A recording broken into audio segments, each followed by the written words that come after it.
All right, all right, all right, all right. Let's see. Lights, camera, audio, hairstyle. No, we'll have to work on that. Good evening, Gunnar. Who else is with us today? Let's see. Steve is there. Hello, Steve. Yeah, I heard about the smoky and hazy. Whoops, sorry. Forgot to turn that off. Got a call from a friend in Pennsylvania yesterday, and they having the same thing. He said everything is orange. So yeah, that's no good. Hold on a second. Let's put this on mute-ish. There we go. All right. That'll do it.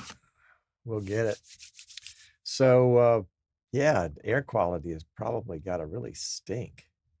No pun intended. I can't imagine that's any fun. Sorry about that, guys.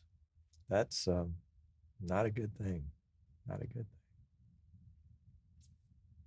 All right. So in case you might have missed it somewhere along the way, this setup is intended to be our pre-show setup, pre-show, and with a countdown timer here to the show on top of the overlay, which is our social media overlay coming from vMix Social.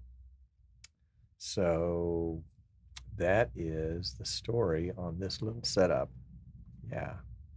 Welcome, Tim. Tim's in the Chesapeake, Virginia area. Lovely part of the country. Love Chesapeake Bay area. Our family has a little cottage on one of the creeks off of the bay near a place called Gwynn's Island.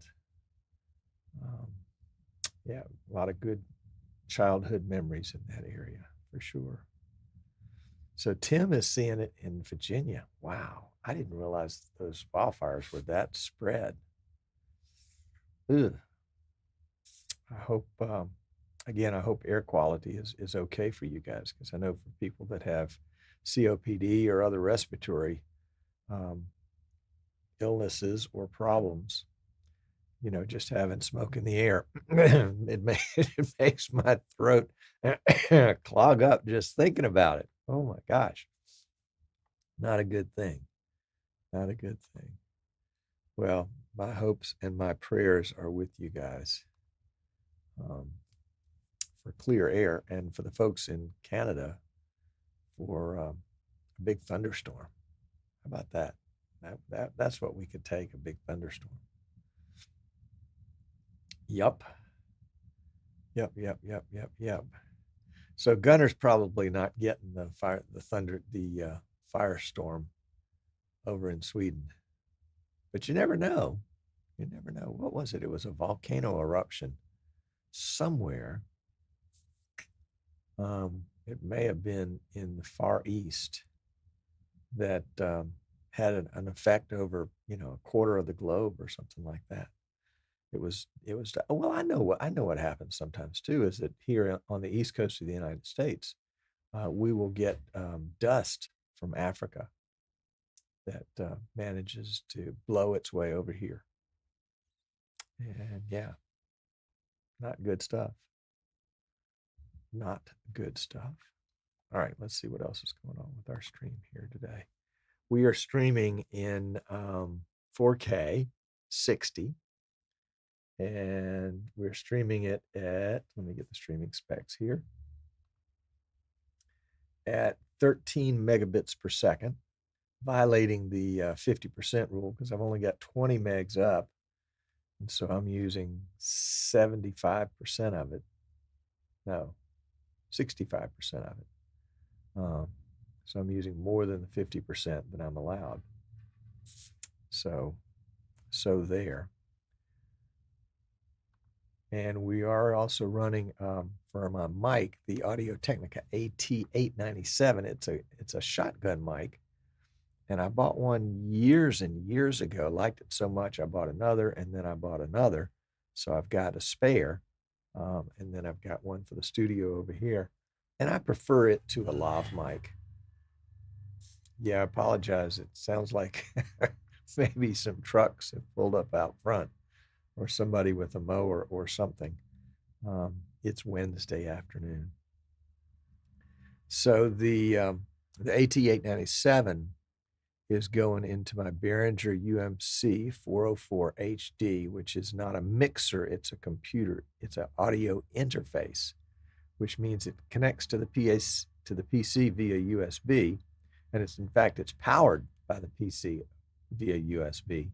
But it also gives me the option of bringing all 4 channels in, each one as its own input in vMix, as opposed to a mixer that mixes it all together and then just sends you a stereo input. So here I've got the ability to use all 4 channels separately. Right now I'm just using one channel. It's a mono channel. And of course it's going to, both sides because we are broadcasting in stereo, but the left side and the right side are getting the same thing. Let's see. John is here. And it's very smoky there in Montreal. Fires aren't that far away. Oh my gosh. I didn't know anything about them until I talked to Rick about it yesterday. Well, I'm hoping and praying that squares itself away pretty quickly for you guys. The camera that we're using today is a PTZ Optics. It's their new series, the Move 4K line. And we had previously been using the BirdDog P400 as our 4K experimental camera, but it only gave us 4K 30. And we wanted to experiment and push the bandwidth with 4K 60 in order, not because, this face is so beautiful, you need to see every detail, but just so that we can have the experience. And we can learn the ins and the outs and the times that things go well and the times that things don't go well. So welcome, Tiago. Glad to have you with us. The experiment has gone well.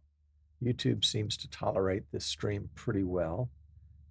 They re-encode it into 1080, 720, 480, to something. Maybe 240? Yeah, 240. That's right, 240. And 144. So there are lots of options to watch. If you have low bandwidth on your end, you don't have to take the 4K stream unless you choose it. Yeah, there's the mower again. Sorry about that. You don't get to take the 4K stream unless, number one, unless your bandwidth will support it. And if it wasn't, then you could test it by selecting it, forcing YouTube to take the higher the higher resolution and frame rate. But you don't have to. So we wanted to be ready. I'd love to give 8K a try.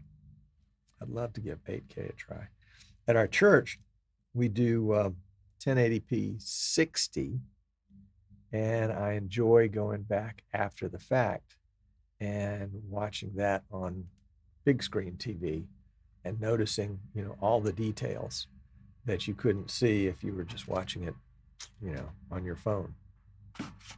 So I like that. I like seeing the details.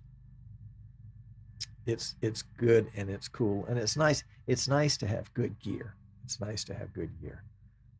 When we first started out, we were doing, in fact, I still got it right here. Still keeping it just in case, the old Logitech C920. And occasionally we'll use that as a camera to capture my desktop or something like that. But that was my main camera for years. And it's gotten a little soft in the focus over the years, but it's hung in there pretty well. No complaints for me in that regard. Today's show, which will be coming up in 1 minute and 21 seconds, we're going to talk about questions. And I want to tell a couple of stories and then deal with a couple of questions that are pertinent to today. But some of the stories are 10, 15 years old. So that would be way back in the dark ages of live streaming. Yeah. Yep. All right. Well, and we're happy as always to help run the show today. Our X keys.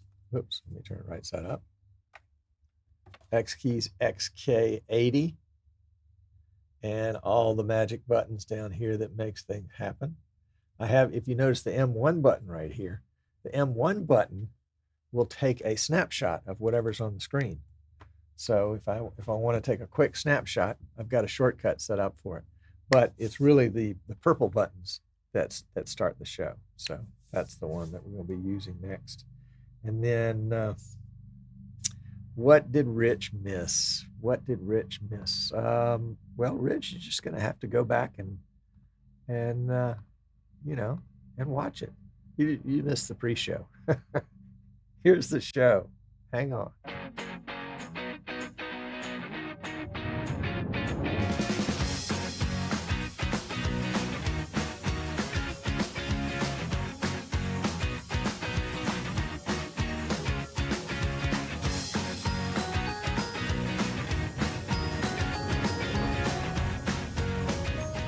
Ta-da! I love it. I love it. Hat tip, salute to Martin Kay from Zen Video in Manchester, England, for the great intro and the outro at the end. Martin did that, I think, the first time, maybe 2015, 2016. Thank you, Martin. Thank you. What a present. What a gift.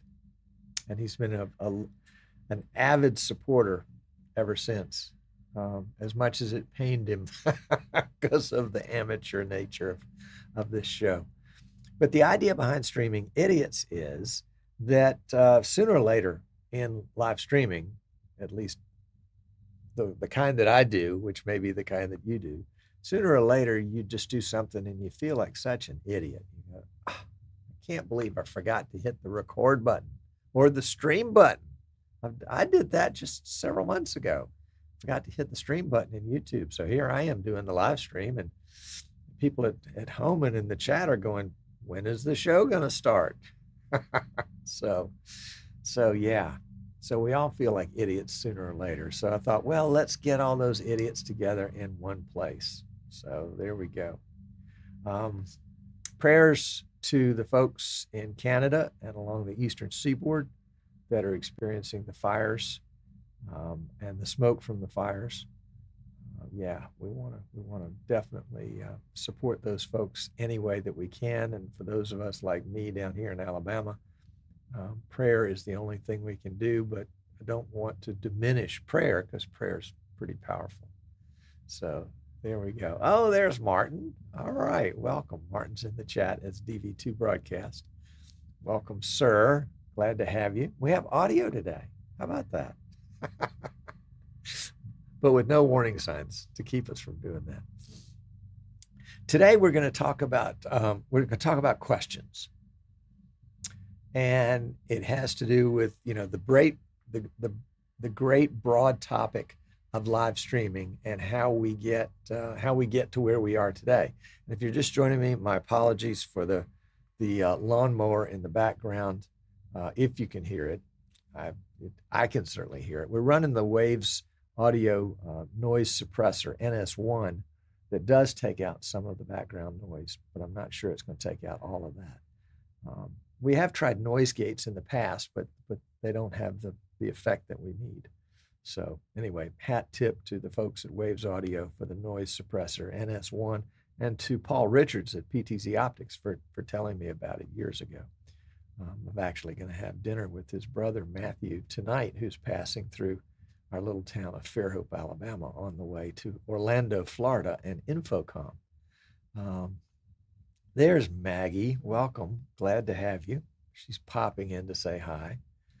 So questions. Here's the question. The question is, if you can't phrase the question. 2007, I did my first line stream. Thank you, Rich. No lawnmower noise. That's great. It's annoying the tar out of me. 2007, I did my first live stream. It was almost by accident, but not really. I mean, we planned it, but I didn't know what to call it. It wasn't, I mean, nobody was using words like live stream back then. It wasn't a podcast. Some people called them video podcasts or webcast or those kinds of things. But even those names, I didn't know. And I was looking for software like vMix that would help me manage more than one camera and maybe do graphics, or gosh, wouldn't it be wonderful to be able to do instant replay? And I didn't even know the right questions to ask.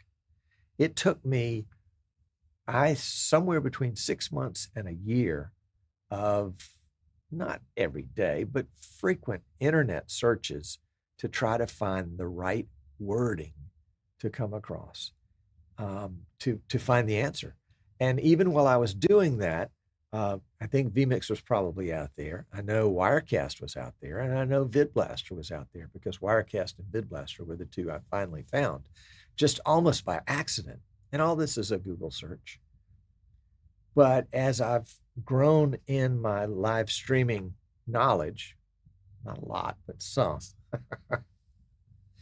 I've realized how important it is to be able to ask the right question, to use the right keywords to get the answer I needed. And so what I find now is that I will use this keyword to find that keyword, to find that keyword, to find this keyword, to finally find my answer. And that doesn't have to do with live streaming. It's anything I'm looking for. Because the industry, typically whatever industry it is, has a name for it, but that name might not be intuitive. That name might not make any sense to somebody outside of the industry. I mean, can you imagine if you wanted to find out something about automobiles, and you wanted to find out what this barrier is between the passenger compartment and the engine compartment? And, of course, we all know that it's called a firewall, but that's not very intuitive, because today's cars, typically you don't need protection from a fire, because you don't catch on fire very much here. Yeah. So yeah, and being able to ask the right question, I think, is a real talent, a real skill, to be able to ask the question. Because once you get the right question, the answer is a piece of cake. But it's like, how do I ask the question in a way that gives me that answer? Yep. Aziz is asking in the chat, what kind of audio plugins do we use? Today, we're using the NS1 noise suppressor, noise filter from Waves Audio. And it manages to take out, it'll take out that empty room noise. It takes out the fan from my server right over here. And hopefully, fingers crossed, Rich said it did, it takes out some of the lawnmower noise that's going on outside my door. I live about, I don't know, maybe 20 meters from a small highway. And then there's a roundabout down this way, about 60 meters. And there are trucks that come through here all the time, and they're hitting their Jake brakes as they come by. And so it's kind of a blah, blah, blah, blah, blah, blah, blah, blah, blah, blah. I can only do that once. But the NS1 will, most of the time, will take that out. So if you're looking for Waves Audio, you want to check the NS1. And there are a lot of other great filters on there. I use one at the church. I wish I could remember the name of it. But we have a problem there. Well, it's not a problem, but and this is one of these cases where I had to ask the right question to find the right answer. The problem was that the music was too loud and the speakers were too soft. Not really too loud, but yeah, they were too loud. And they also had the main singer has a ton of reverb on her mic, which just does not It might sound good in the room, but since I'm taking the mix from the room, I had to find a way to get rid of that. Actually, NS1 took out the reverb for me. But there was another audio plugin that we used. I wish I had the name of it. And I can look it up while I'm talking here. Let's do that, because I think I've got the Waves app here on my system. Waves Central is the app, and it has all my licenses on it. So, it's going to download and install a new version. No, we don't want that. So what this plugin does, it's a VST3 plugin, which vMix can incorporate into its audio devices. And the VST3 plugin will take the highest audio and make it lower, and take the lowest audio and boost it. And so it will boost anything below a certain decibel range, and it will reduce anything above a certain decibel range. So it kind of flattens out. It makes the singing more on the same level of audio as the speaking, as the preaching, which for a viewer is great. They don't need to have their room washed in sound for the singing and then have to really lean forward with their ears up in order to hear the preaching. So I'll come up with the name for that in just a minute. Rich says the roar of my production truck is deafening. Yeah. My little Ford Escape. Yeah. Aziz uses the NS1 and loves it. Good. Yeah, that's a great. It's a great all around. It's not a specialized tool. It's like a pair of pliers, or a screwdriver or a hammer. It's that. It's not a very delicate instrument for doing delicate things. So yeah. So the other questions that have come up to me in the past have been about, for example, for cameras. And this is back in the day when, capture cards as we know them today were just not prevalent. I think the only people that were making capture cards that were in any price range that I could afford was a company called Osprey. And they made, was it the 405? I don't remember now, but it was a 4-port standard definition capture card, and retail for $1,000. And I think you could find a used one sometimes on eBay for $400 or $500. I know Alan Bunt used those for the longest time in his system, until finally, we dragged him kicking and screaming into the HD world.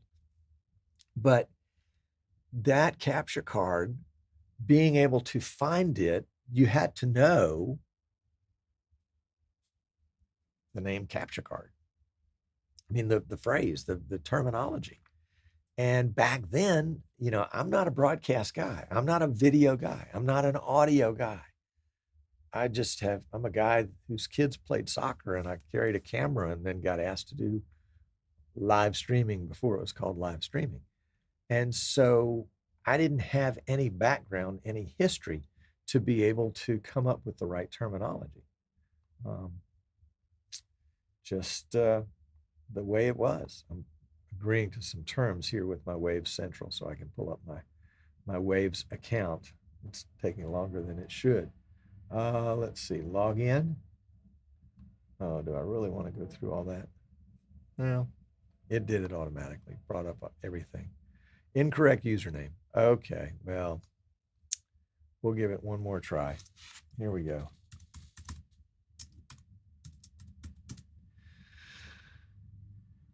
We'll give it one more try.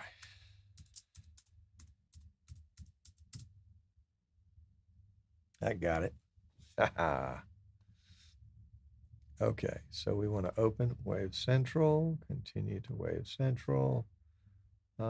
Sure. All right. Here is the name of the plugin that I was telling you about. It's called Max Volume. And Max Volume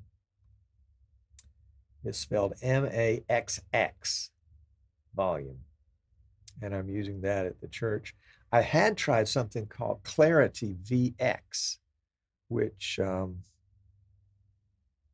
Rich, were you the one telling me about that?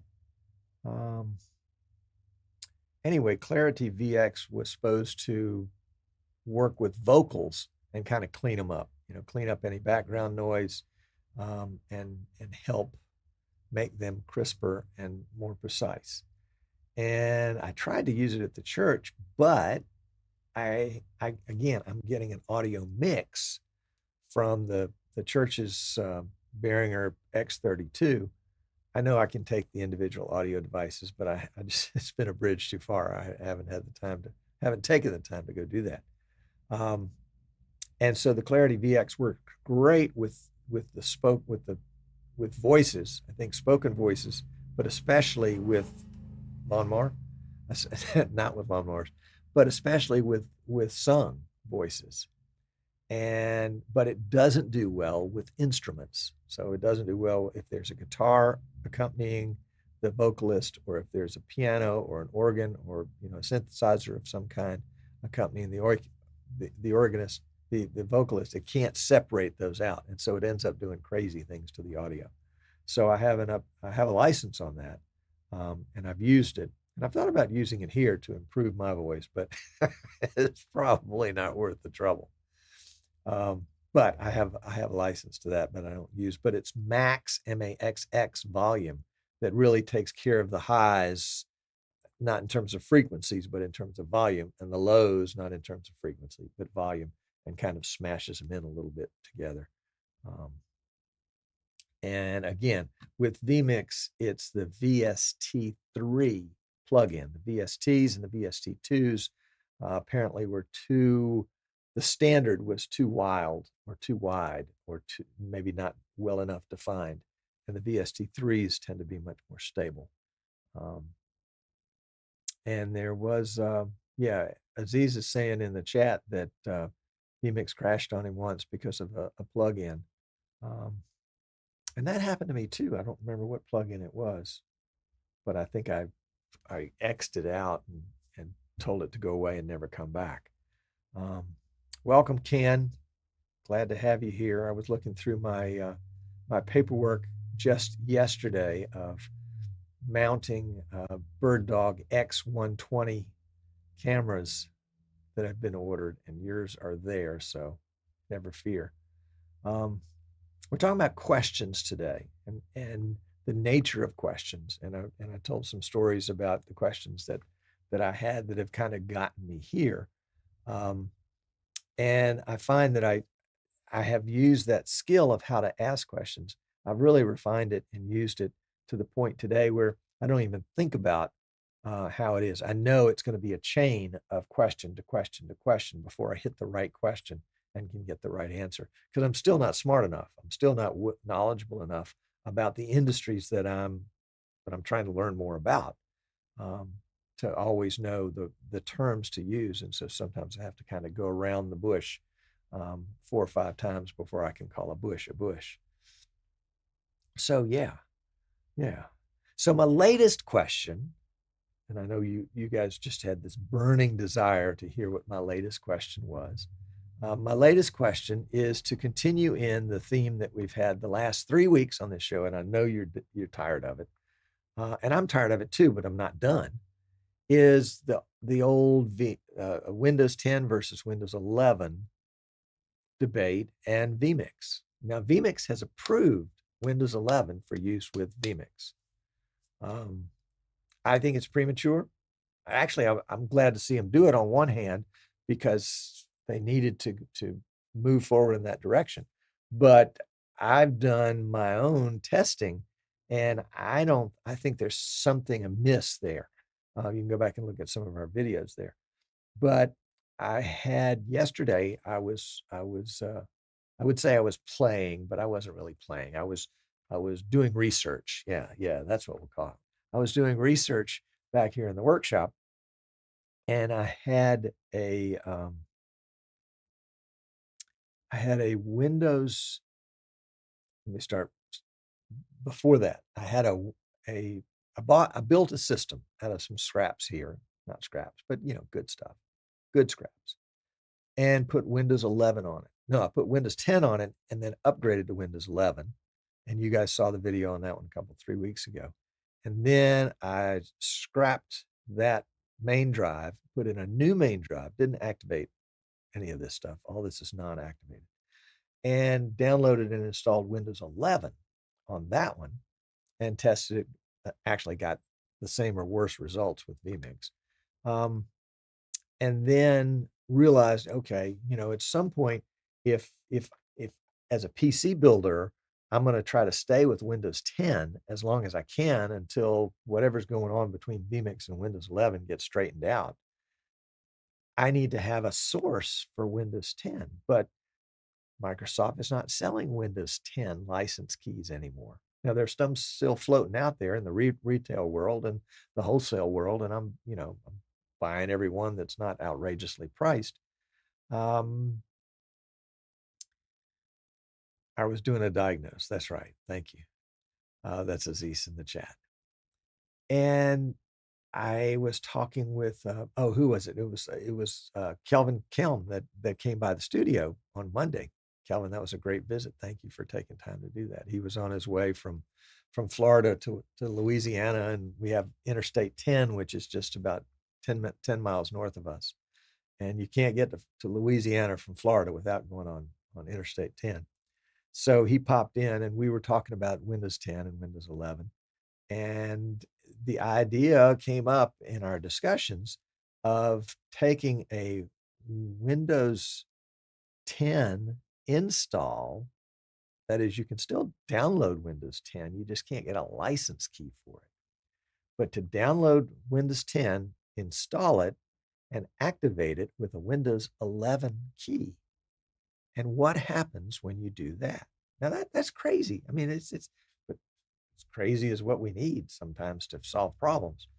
And again, as a PC builder, I want to make sure whatever my customer gets is the best that I'm capable of doing. And I'm not going to give them Windows 11, at least not yet. So the question was, if I run out of Windows 10 keys, which I have a supply on hand, it's not going to last me forever, but I have some. What am I going to do? So we took that Windows 10. I did this yesterday. Took a Windows 10 installation, had everything installed, everything updated, did the Windows updates, installed vMix and all the other stuff that I typically install. Took out all the junk that was on there, the Disney Plus and all that crap that they want to put on there, and then went to activate it. And I did buy one copy of Windows 11 so I could get the license key.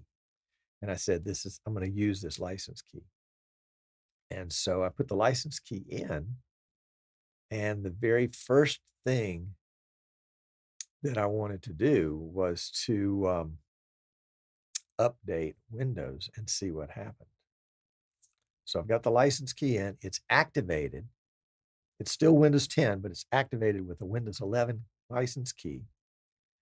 And I went in to hit Windows Update, and the very first thing that flashed up, I should have taken pictures of this stuff. So now I'm just going to have to draw pictures in the air. The very first thing that flashed up was an option to upgrade to Windows 11. It was an option. Oh, that's nice. I said no. And it went back and started doing some checking for other updates.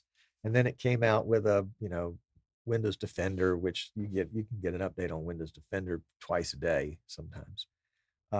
It came up with a Windows Defender update to download, and also gave me the opportunity to take an upgrade to Windows 11 again. So it looks like that's going to be kind of a reoccurring theme, but maybe it would have been anyway.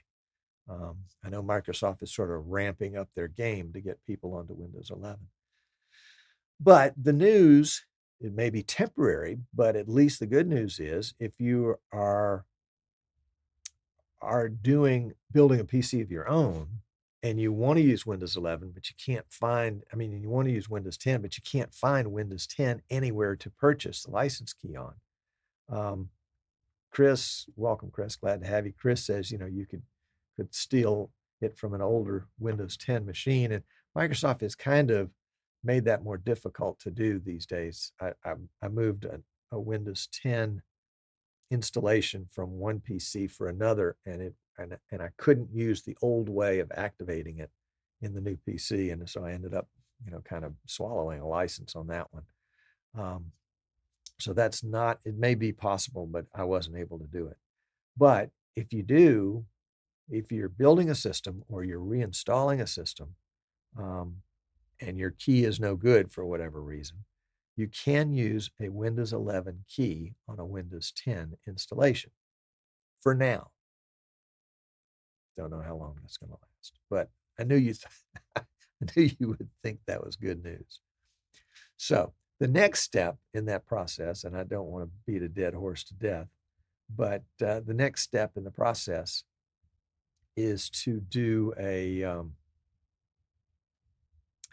Windows 11 installation, and you're allowed 10. I think it's 10 days.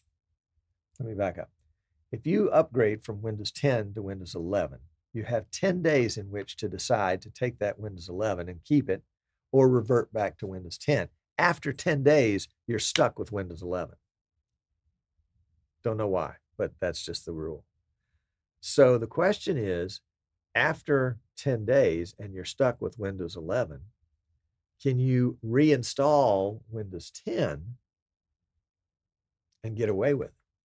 I'm going to try that. I want to try that and find out. I'd like to know all these kind of ins and outs, because you may need to know them one day, and I will definitely need to know them one day. So yeah, there you go. There you go. One last thing that I'm really excited about is, do I have a camera? I could use my webcam. Let me see if that's available here.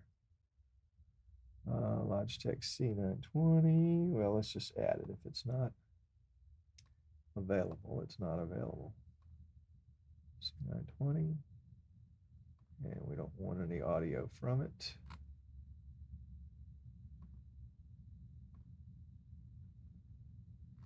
Yeah, there it is. Good. Okay.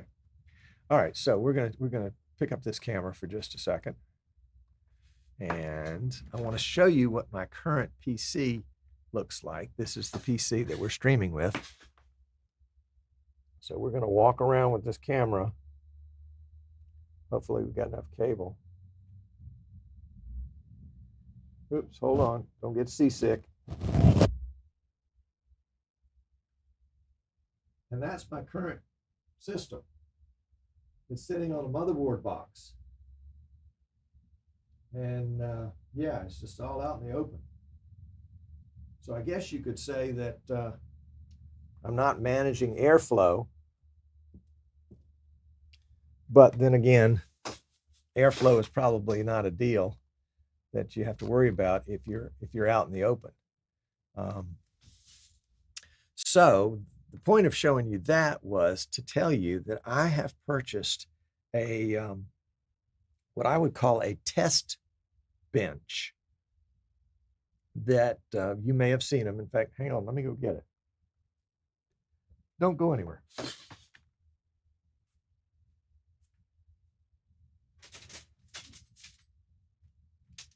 You may have seen this somewhere already. Got a bag of goodies that comes with it. But this is the bench. And it's, I guess it's aluminum. It's pretty heavy, but it's pretty thick. And it was cut out with a CNC machine.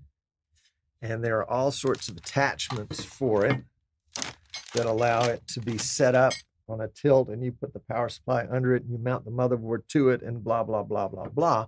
But it becomes an open air platform.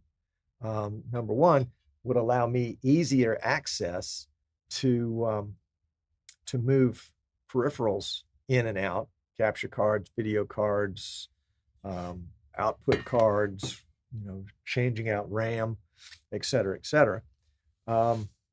then it would be more secure than building it on a motherboard base. So look for that a little bit in the future. I'm not sure whether I'm going to build my production PC on this or not. I haven't made up my mind yet. I think this was about, I think it was about $100. Um, and I got it from Amazon, but it came directly shipped from, I think from Hong Kong. Anyway, okay, that's the story on that. That's the story on that. So let's see. Chris is asking, can you install Windows from an older Windows 10 machine? Well, for anything that I'm going to sell to somebody else, that is, puts me in a professional category, I'm going to use a brand new Windows license. I'm not going to use a license from a previously owned machine. But can you do it? Maybe. I know Microsoft has tightened up the ability for you and I to get to them and ask for exceptions if I take a drive from one PC and move it to another PC, and taking that Windows activation key with me. I haven't been able to use that key. I used to be able to talk to somebody and go through a process of moving it from one PC to another, but they've disabled that now. Aziz says, have you ever tried to key out a green screen from a remote guest with higher bitrate? With a higher bit rate. I don't know about the bit rate, but yes, I have taken other guests with green screens and brought them into a side-by-side format with me and put in a background behind them. Yep. And I've done it for myself as well. Sometimes, not often, but sometimes I will do this show from a remote location. And so I will make myself a vMix caller here to this production PC in Alabama, and I might be somewhere else calling in with a green screen behind me. And then I can key out that green and put in this background, and nobody knows that I'm not in my own studio. Although the camera quality is not always as good, and the microphone quality is not always as good. But yes, very, very doable, very doable. And the green screen rules still apply. I mean, it has to be well lit. The subject has to be well lit in order for the key to be good. And the key today looks pretty good. I don't see any anomalies with it. We're still getting that kind of green shadowy effect, which I think. Let me go close this door and let's see if that's what it is. Or I'll just turn out the light. Okay, so I've turned out the light. No, that's not it. Must be part of the video. So, yeah, there we go. There we go. Well, let's move into the post show and we'll chat about some things. And I'll be right back. Oh, by the way, Steve didn't mention it earlier. Steve, you're falling down on your job. But if you're watching this video now live or later, it would be most beneficial to you and especially to me if you would like this video on YouTube, because it helps manage it to pop up more in the algorithms for people to watch, and people need to know this kind of stuff. Okay, be right back.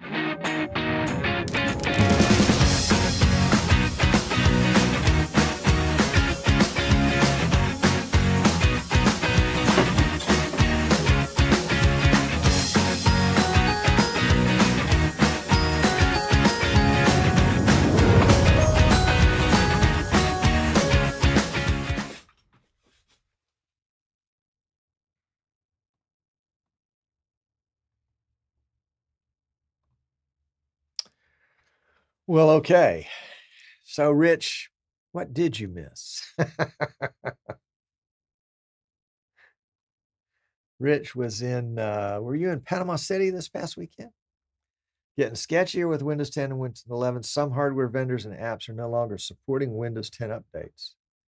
Really? Huh. Love to know who that is. I haven't had a problem with that. I haven't noticed a problem with that. Um, I did, however, Rich, have a great conversation with Kelvin Kelm. Yes, Monday, and he's been working with Tony Lightfoot, and also doing Calvin doing his own video series of what do you call it? Of water skiing. Sorry, I was going to say jet skiing, but I knew that wasn't right. It's water skiing videos, and the challenges that come along with that, and that the folks at DJI, the ones that produce the Mavic drones and others, have come out with a camera system. And Rich, you're probably already aware of this, that a camera system that has a very, very long range, like maybe 30,000 feet or something like that, um, and would be great for putting in a ski boat to get the look back to the skier from, and you know that would work anywhere on the ski course. And I know you've done um, some mounted videos on some of your racers, and also done some drone work. I probably need to get you to come on the show again and talk about some of that stuff. Oh, you were in Gainesville. That's where the University of Florida is. Ooh, even though I'm wearing Gator colors today. Yeah, not like. Okay. Chris said he was the fourth like. Thank you, Chris. Thank you, Chris. Clint was the fifth. Well, thank you, Clint. Oh, man. Very good. Very good. And Rich is in Gatortown. Was in Gatortown. Was in Gatortown.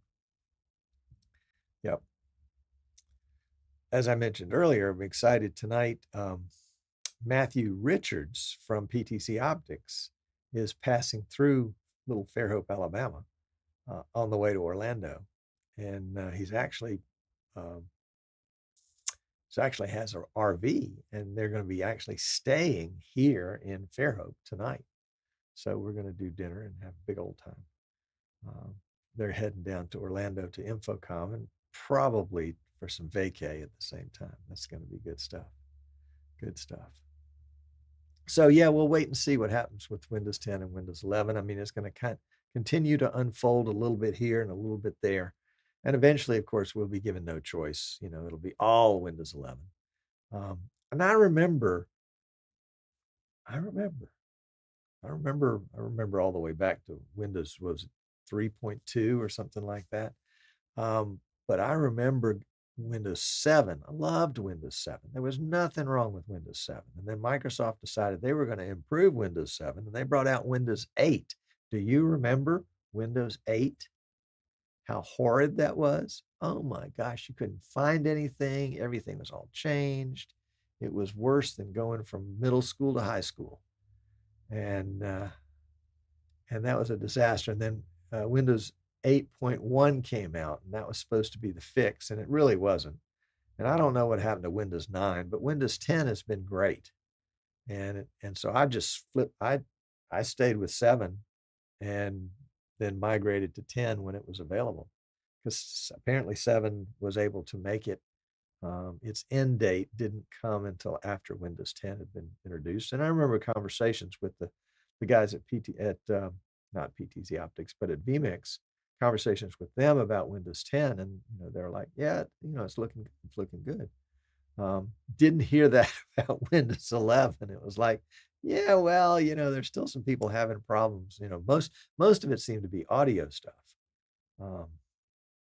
Windows 1.3.11. Thank you, Chris. That's exactly what it was. And that was my very first Windows, was Windows 3.11. And I didn't like it. Did not like it at all.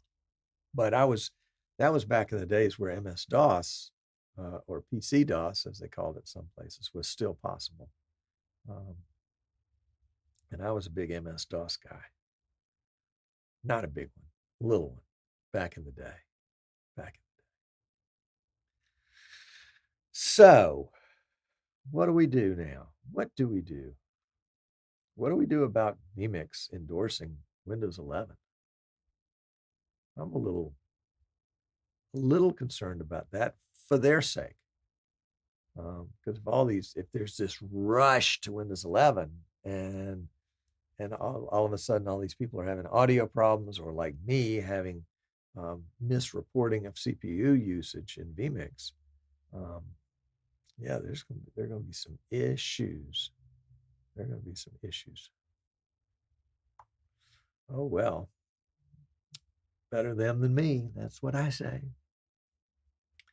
I uh, I have issues. I had a tech support call this week. Yeah. Actually, I've had two. One is somebody that their internet wasn't working, and so I'm trying to help them get their internet working. And the second was somebody that had a a recorded a video in vMix, and Facebook refused to accept it. So there you go. Chris started on MS DOS. All right. Yeah, I tell you what, that was one piece of operating system that made no sense. to to copy something from one place to another. Oh my word. It was it was it was trouble. It was trouble. And we're still built on that. Windows is still built on MS-DOS. That's what the command prompt is. MS-DOS. There you go. There you go. Well, let's see. Make sure I haven't missed anything here on the phone of somebody trying to tell me something vitally important about the show today. 1 second here.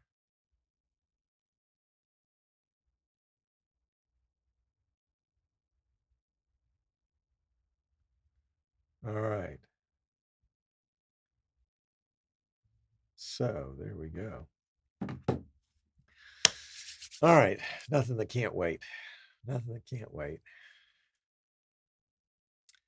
Well, guys, we're going to wrap it up here today. And I'm going to be on the road next week, and I haven't figured out whether I want to try to do a remote broadcast or just postpone. So I'll make sure it's out there in the Streaming Idiots Facebook group, and we'll put some sort of notice on YouTube if we don't do a show, or even if we do a show. Oh my gosh, Chris trying to draw me back in. 35 megabyte hard drive. I remember the 1.2 megabyte floppies. And then we went from that to a 10 megabyte drive. And I thought, you'll never fill up a 10 megabyte drive. And Gunner remembers Quick Basic. I love it. Bunch of old folks around here. Bunch of old folks. Well, we will see you. We will see you soon. Coming up as guests on this show, we're going to get back to our success in live streaming broadcasts. Wanted to bring in. Let's keep it a surprise. We'll keep it a surprise. So we're gonna do some more success in broadcasting, success in live streaming, and so keep a lookout for that. And we will catch you later. We'll catch you later. Thanks for watching. And we'll leave you with a little theme music.